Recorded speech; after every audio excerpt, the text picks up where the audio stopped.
Welcome to Goldfish on Games and Cover This Face Off XL, where after last month's special we're back to more normal XL episodes. And what did the Amiga have to offer in May of 1994 on the cusp of the 32-bit era? Well, we'll find out in the One For Amiga, Amiga Format, Amiga Action, Amiga Power and See You Amiga. Fight! Let's break with tradition and start with Amiga Format, that had 2 discs with 2 demos and some software. And getting into the big one first, we have Syndicate, the American Revolt, the extra hard mission expansion pack for Syndicate. And this is a custom mission for Amiga Format, which is actually quite interesting, as Amiga Format went on to publish this for the Amiga, as unlike the PC version that got a proper release, you could only get it mail order for the Amiga, and only from an Amiga Format advert, as it seems EA was starting to leave the Amiga market behind.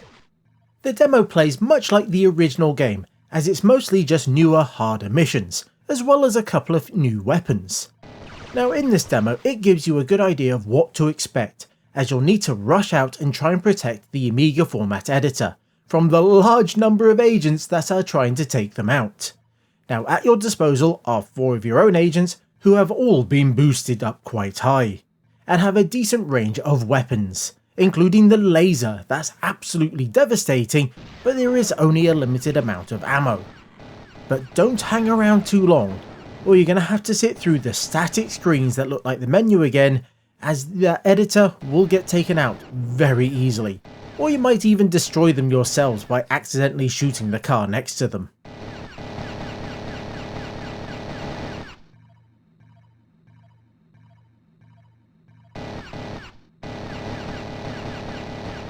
Califar, a demo that starts up complaining that games have become too large, and we need to concentrate on making playable games again. Yeah, I'm not going to touch that one. And well, the game that they present turns out to be a bit of a run-of-the-mill vertical shooter. It looks nice enough, with some nice scaling going on the ship, and some detailed looking backgrounds with hints of Xenon 2 in places. But the enemy layouts feel very standard, and nothing really felt that special, and nothing really seemed new or particularly highly playable. I guess the publishers must have thought the same, as this turned out to be an unreleased game.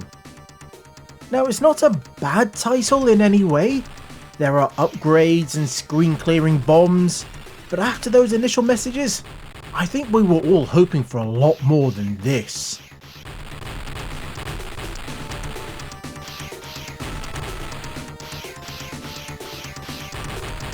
The first of the 2 programs is Indexer, a bit of software that's been loaded up with all the details from every Amiga format to date. If you want to look up what reviews they did, you can do, it's all here. Well, I say it's all here, basically the details on the review and which magazine it was in and what page, but that's about it really. Now this is repeated for cover discs, so you can see what was on each of them, and well, the interface does feel a little bit clunky with how you select the modes and the types, but all that basic information is here. Now it is quite cool, and back then it might have been a great resource if you're looking for something specific, but these days we have all that indexed in sites like the Amiga magazine rack. The other program is Interbase, a database application, but one of the more home-styled ones of the time, where it's not just about giving you a way of defining your data types and your tables, as well as letting you enter the data, but it's also about giving you a way of presenting it. Now those that used Access back in the day would recognise all of this.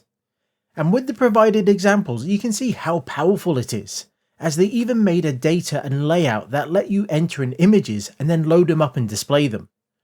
It's interesting that they used Indexer for the previous application and not this, as this would have done the job as well. The next magazine, the One For Amiga, is coming in heavy, as it had 3 discs with an amazing 4 demos and 5 PD games. And we start with Mr. Nuts Hopping Mad. a fast hybrid platformer that's very colourful and looks quite nice, with you running and jumping on various chickens trying to make it to the exit. Thankfully this isn't a collect 'em up, so you don't have to find anything to open up that exit. And with that in mind, we can see how it's taken a lot from Sonic, as we have a bit of a spin, but that can only be triggered when going down ramps. We have an energy meter that will launch off little blobs if you get hurt, but if you're quick enough you can collect them to top it back up again. These underwater sections are really nicely done, and with multiple levels there is a lot to like about this demo, even if it is missing the map screen from the final title. And while this has a same-ish name to the console title, it is actually its entirely own thing. So if you've checked that out and you've not played this one, you should give it a go.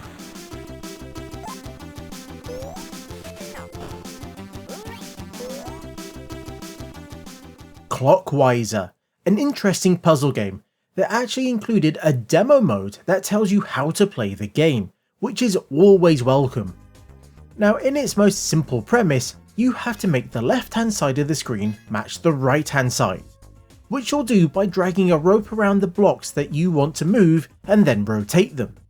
It starts off quite simple, but as the levels progress, and amazingly there is a decent number of them, 16 in total, which is huge for a demo, they do get progressively harder, and they do give you a great idea of what to expect in the final title, as they do start to add in some new concepts, like bombs that you can use to destroy blocks, or these gems that when they fall, they will expand to create more of themselves, and it's fun trying to learn how to use these various items to actually finish the levels off. I'm always up for a good puzzle game, and this is a fun one, even if they have added a timer, which I do think is a crime when it comes to this type of puzzle game.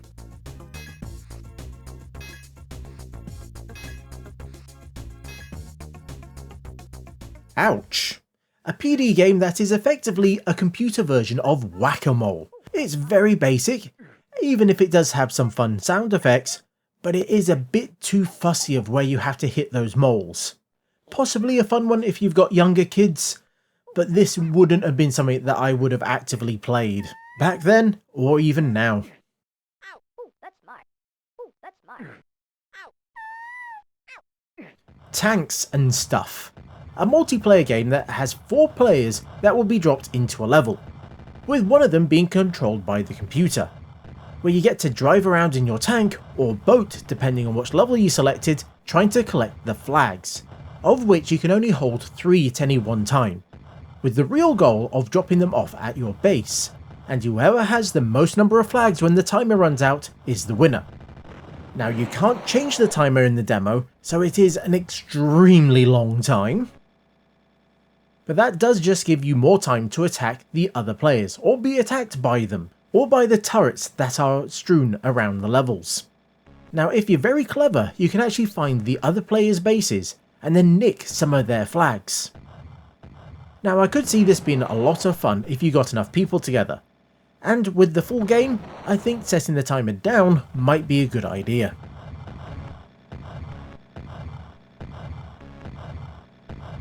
Pugsy. A really interesting platformer with an odd looking main character. Now really, the main task is just to make it to the exit, but along the way you can grab and use various items. Some will be quite handy, like the gun that you can use to take out enemies. There is also a seriously impressive physics system in place here that you can use to knock over other objects or even catapult yourself up higher. Now it is a really nice looking game that came to the Amiga from the Mega Drive, and I can't really fault a game that plays this nicely and looks this good, particularly with the number of levels that they've fitted into this demo, as there's all sorts of bits to explore and find. And amazingly, this is all running on a regular Amiga. Now there's levels with puzzles that you'll need to solve, and ones where you'll need to use the blocks in interesting ways to help you out. And if you want to be extra fancy, then you can try and find an item to take with you through the Fox door that is the exit, as it will give you extra points, and those points differ depending on what item you bring with you.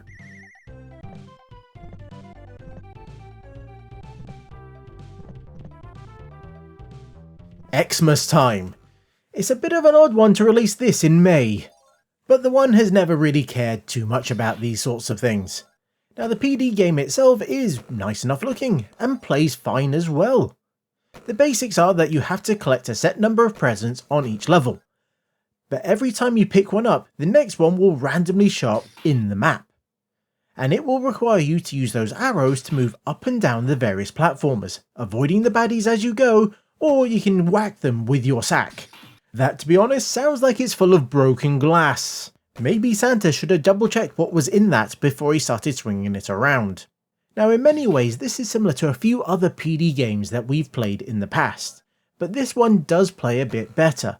But the Xmas and Santa theme does limit it somewhat, particularly when it's so bright and sunny out right now. Banshee. This is an AGA only shoot 'em up. And with that extra power we do get a decent looking game, with some lovely animated touches going on. Now gameplay wise it's mostly the standard vertical shooter, with your craft being a little underpowered to start with, as the enemies, well, they do take a good few shots to take out. But amazingly, so do you, as you do have an energy bar. Now there are tokens that will be dropped that can give you various different upgrades, but if it's not showing the one that you want, then you can shoot them and hopefully they will change to the one that you're after. Now that might be to upgrade your firepower, improve the speed of your ship, or even give you a homing missile or spread attack, all while flying across this nautical based level that looks like it's based on the first map of the game, but it does seem to be the second half of that map. Now one thing that is a bit of a letdown is the special, which is just this loop-de-loop. Now it's great for avoiding shots, but it doesn't deal any damage in itself.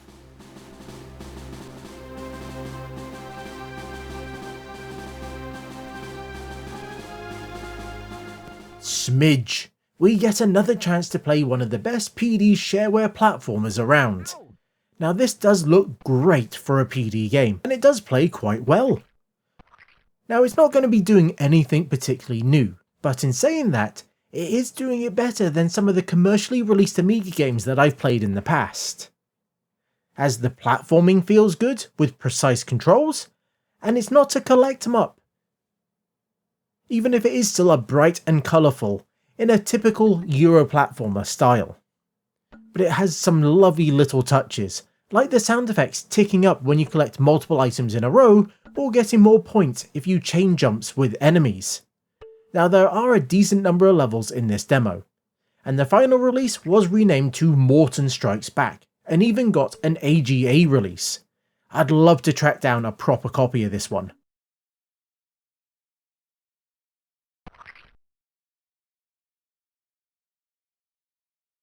Waggle-O-Mania 2. The game that's not scared of showing you a tired looking joystick. Team 17 is back, even if they don't want to admit it, with the sequel. The game that dared you to break your joystick in the past to try and get a high score. Now gone is the humorous rankings. Now it's about trying to get the best score you can over 30 seconds, with you getting more points the higher up that bar you are. And it seems that I've not been following the advice of that famous Games Master contestant who told us that the best way to get a good waggle on was to go down to a farm and choke some chickens. As I don't think my score was particularly that good.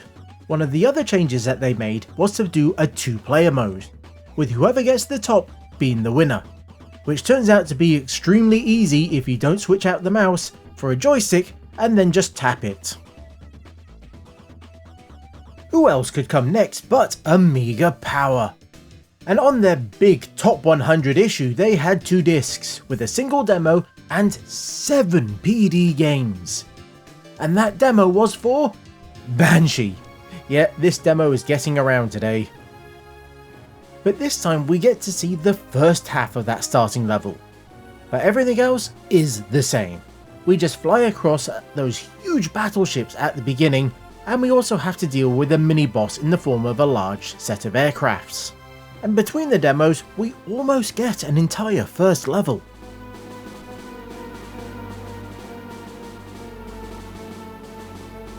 ALS, Advanced Lawnmower Simulator, from Team 4.5. Select your mower from the list and, well, no, not that one. This one. Nope. How about this one? It has to be this one, right? Oh, here we go, and, well, you hold down M. M for Mo. That's it. Take that, consoles, we have the best games here.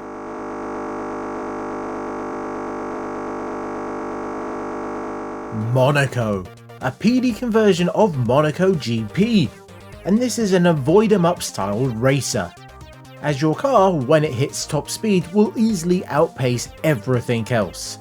But that means that you'll have very little time to react to when they weave about. Get hit and you'll have to start from the side of the track again. With the longer you can remain at top speed, the more points you'll get. The track changes over time with snow and nighttime, so you really will have to pay attention. It's simple but enjoyable enough.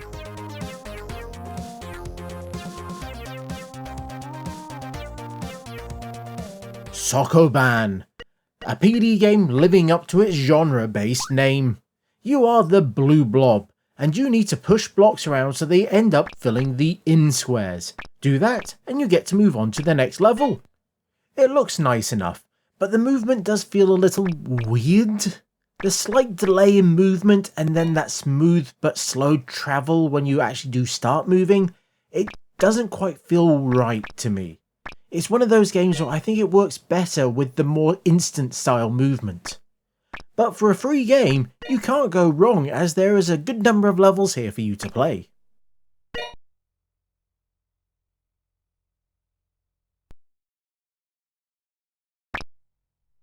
Lamatron. It's time to get to the good stuff from Jeff Minter. And warning, for those that are sensitive to flashing lights, you might want to skip this game. I'll give you a few seconds to jump forward. This is the Yak's take on Robotron, with you having to take out the Zaxians with your Lamatron, that can shoot in many directions, which is done automatically, and aiming is based on the direction that you're moving in, but you can hold down the fire button to hold the direction that it's currently firing in. Now it does look basic, but there are a lot of beasties that will show up in various different sizes and shapes and will swarm around, all moving in their own directions. So get any of the upgrades and find and collect the additional llamas and goats, as they will help you out. This is a fun, silly game that is great to play, even if it was 3 years old at this point.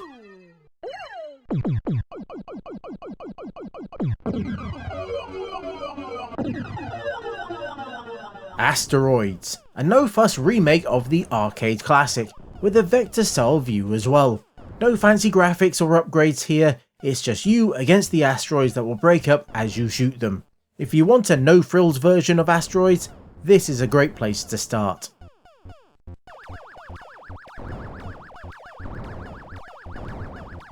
Defender. This one is by Acid Software and was made as an example of what you could do in Blitz Basics 2. And with that in mind, this is a damn fine recreation of the arcade game. It's fast, with all the aliens flying about and trying to capture the people on the ground. And you have your radar as well. It's interesting to think that this was given away for free, when in the early days of the machine, this would have been a full price title.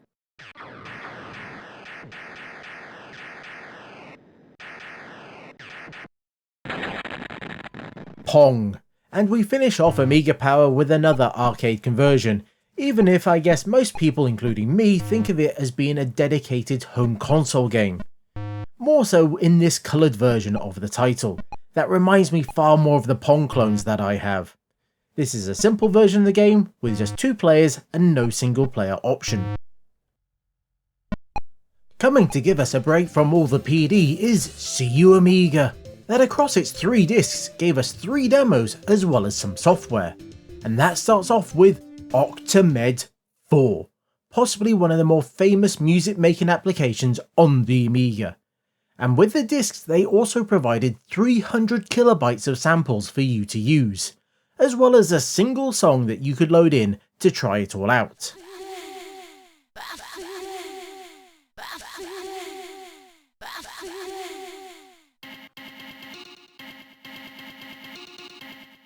Now this is a very powerful bit of music software that if you know what you're doing, then you can do some amazing music, as it works with the classic Amiga mod format with 4 tracks. Now in this you can load in and edit your samples and tweak them for your tracks, and then edit the blocks with all various effects, or even use MIDI connections. Now I'm completely useless at music, so this is all over my head, but I know many people would have gotten their start with Octamed and the free versions that they gave away, so having this would have been amazing to start with.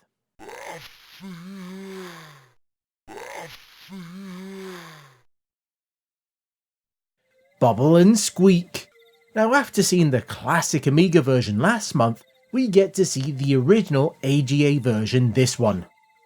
And what we have here looks like a bit of an early demo as well, as it goes directly into this first level where things seem slightly off, versus the full thing anyway. The water, for example, doesn't look quite finished, and I think that background might also be different. The scrolling also isn't quite as smooth as in the final game, but the basics are still the same. We've got to go around and try and find Squeak, and then take them to the exit. Now if you feed them some gum, then you can get them to do one of many new actions, one of which is mounting your cat-like creature. And as was pointed out in last month's comments, don't try that at home. That is if you have a cat-like creature that is taller than yourself. Now this is a fun game that has some truly awful box art for its final release, even if I do really want to have that in my collection. And even in this early version we can see that the controls do have a few issues here. Just trying to kick Squeak is a little bit harder than it should be, and it's a shame that some of these things wouldn't be fixed until they later ported it back to the original Amiga.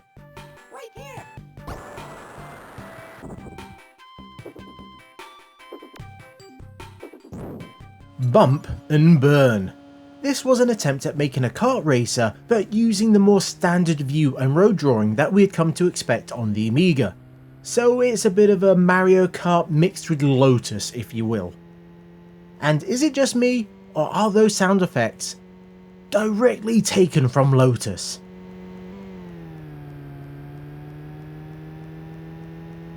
That clang sound especially. Now there are far more obstacles on the road than you'd normally get in those games, from TNT to tanks that will all try and get in your way. But there are also stars that you can drive over that will give you specials.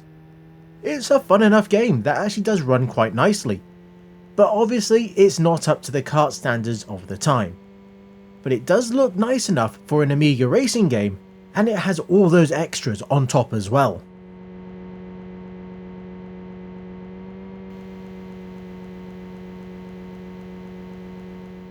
And finally, they also had another copy of that Banshee demo, with this one being the latter half of the first level again, so really nothing new to see here.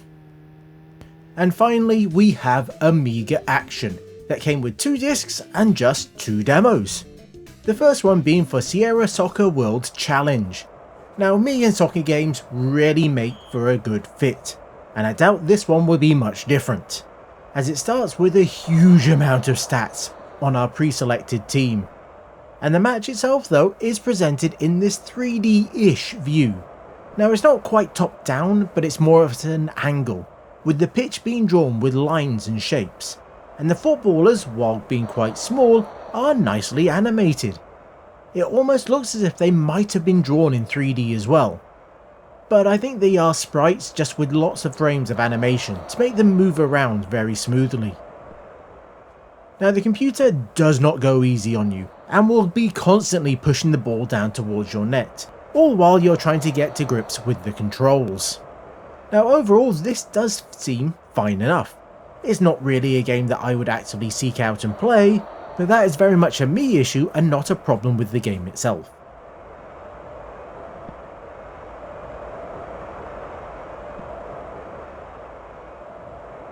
And the final demo for the episode is Brian the Lion, the AGA version, that is full of fancy effects.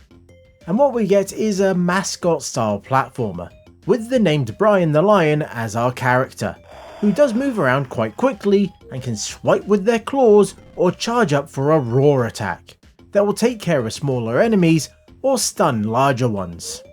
This is the first level of the game, and right from the start it likes to try and attack you with falling coconuts, which means you don't really want to run on ahead, and you have to take things carefully. There's also bottomless pits that you'll have to deal with as well. Now if you're paying attention, you might also find this hidden area, and you can make your way to this cyclone, and well, that will actually result in demo over because you'll complete the first level immediately. But if you go the regular way, you'll actually find a really large level with lots of critters big and small to deal with, as well as even more hidden areas and fun little moments. The demo is just this single map, and there are a lot of places to explore and various routes for you to check out, so it is a lot of fun to play, but you will finish it relatively quickly. But I do think there is some promise in this game.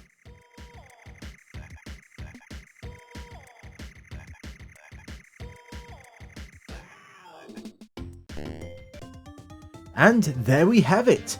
Quite a lot of games to look at, both new as well as some older PD titles. And almost all of them were pretty awesome. So which three piqued my interest? In third place, it's Lamatron. Well, I think we all know it wasn't going to be ALS, was it? Now this is a fun game full of that Jeff Minter aesthetics and style, and I had a lot of fun playing it. In second, I'm going to say Banshee. It's a great looking game that plays well, but that demo is incredibly short, and it won't take you long to finish it. And first, Clockwiser. I really do enjoy a good puzzle game, and this was a fun one. And it's a demo with lots of levels, so that makes it much better. And as always, and I know you do this anyway, let me know your thoughts down in the comments. I always enjoy reading them, even if I can be quite bad at responding to them at times. And before I go, I'd like to thank my amazing Patreons, whose support massively helps this channel. And if you'd like to join them for free, you can get to see videos a week early and advert free. You'll also get weekly updates of what's coming up next, and you'll get to see your name on the screen. Links will be in the description. And until next time, I was a Goldfish, that was a lot of Banshee, and this was Goldfish on Games.